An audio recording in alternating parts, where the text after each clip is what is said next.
On the first day of Christmas, my true love sent to me a partridge in a pear tree. I didn't ask for it, and I have no room for it. Not that I'm ungrateful, but it just seemed overly extravagant and maybe a bit weird. Still, the sheer effort involved in such a gift really is a testament to the power of his love for me. I really felt special. And on the second day of Christmas, he sent me 2 turtle doves and a partridge in a pear tree.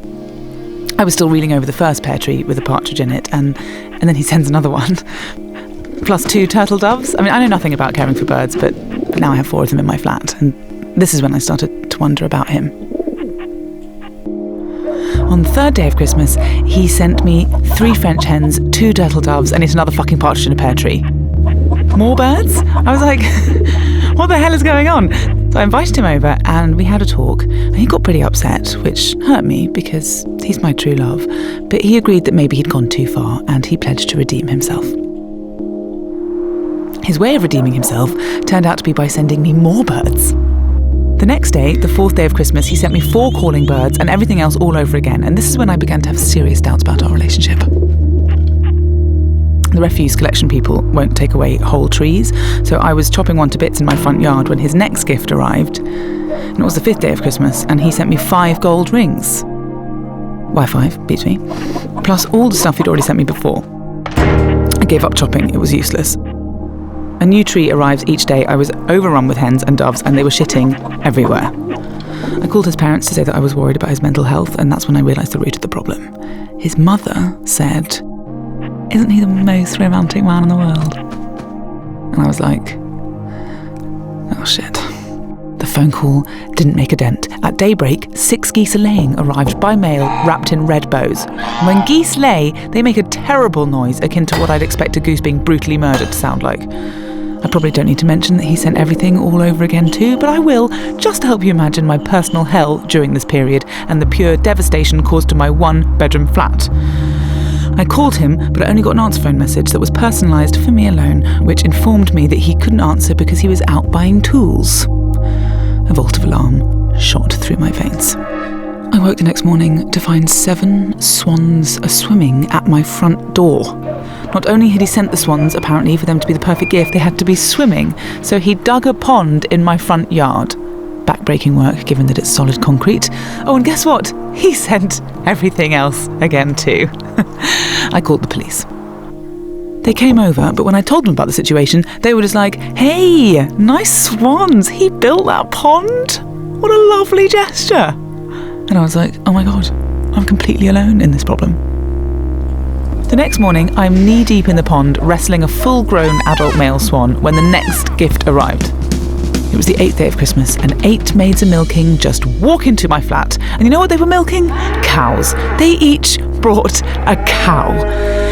They say that you need to work on a relationship, but when the guy starts actually sending you people as presents, you know that it's definitely time to call it quits. They also say that love is blind. Well, in this case, love had made him blind to basic human rights protocol. I called Amnesty International.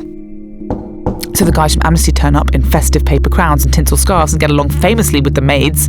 And the maids insist that they aren't being made to do anything against their will, so there's no problem. And I'm like, are you fucking kidding me? There are cows in my flat. And the maid and the guys from Amnesty are just singing Christmas carols together. I make a deal with myself then and there to end the relationship. I was living and sleeping amongst many animals, so was beginning to look kind of wild and stressed out. But when he arrived the next morning, he said how wonderful I looked, and that really made me feel better.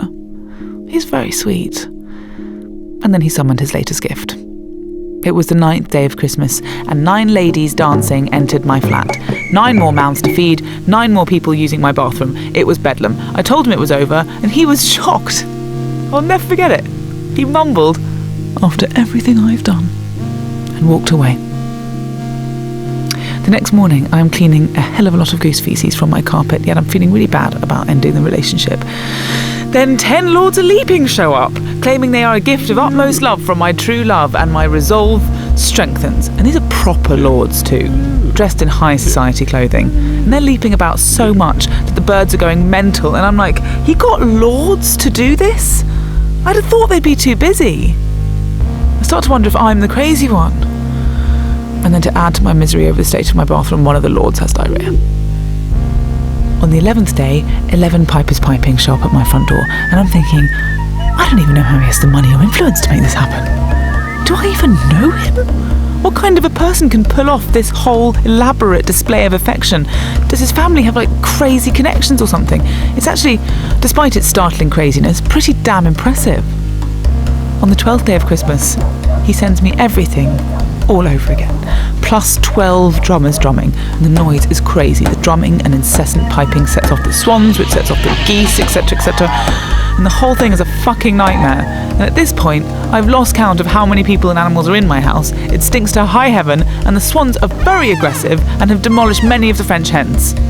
I stood there at my open front door, watching the drummers join the mad carnival that was now my living room, and then out of the blue, my landlord turns up.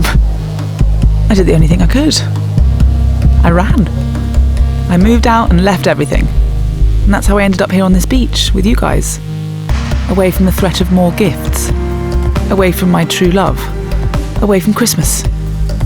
Just like you, every year, when Christmas madness comes to town, I fly to the tropics. And it feels good to be single again. A big realisation for me was the fact that I never truly knew my true love. In the whirlwind of our blossoming romance, I had been blinded by the fact that he is crazier than a French holiday. These days I'm focusing on myself.